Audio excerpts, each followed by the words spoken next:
Let me introduce myself. My name is Michelle Stimpson, and I write Christian fiction novels. And I'm also, I used to be an educator. I kind of miss the kids. These are just some things that you might want to think about as you begin to brainstorm your idea. And I've listed them here. The number one is what bugs you, what bothers you and causes you to stay up late at night. For my second novel, Divas of Damascus Road, I was at a baby shower and I heard somebody say something that I really didn't like it. They said something about a woman who's always buying her meals. Notebooks, section 2, plot and organization. A couple of notes about this. Now, Stephen King, in his book on writing, he says that he does not plot. He just starts writing. And as he writes, the voices come and speak to him. And I believe the voices come and speak to Stephen King. I believe they come and they tell him all kinds of things. But one of the reasons that he says he doesn't plot is because of the way his novels are written.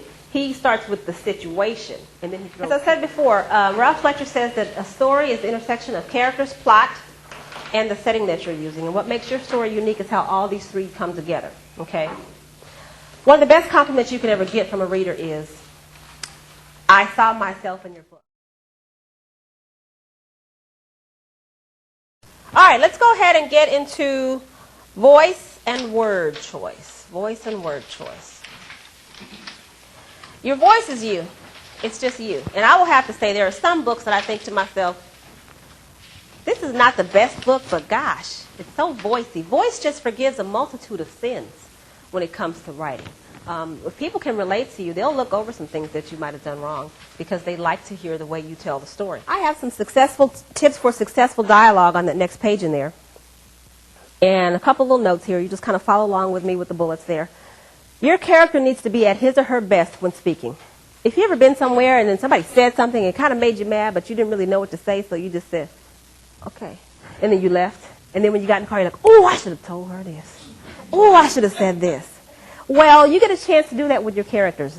They can come back. You can change what you wrote, and you can go back and make it even better. But your characters need to be at their witty and literary best when they speak. If you change it, if you change something on page 150, that changes what happens on 270. That changes what happens on 54. Because if you say, all right, his name is Bobby Joe, he probably should be at least a good 60 years old. That changes the year he was born. That changes the year he graduated from high school. That changes the ages of his kids. So all that changes. So it's not, I mean, when you get close to the end of your editing, they will tell you, please don't make any major changes. And I will tell you that one of the things, when you get an agent, if you don't want them to represent you in everything that you do, then you need to specify, this agent is representing me in adult horror novels.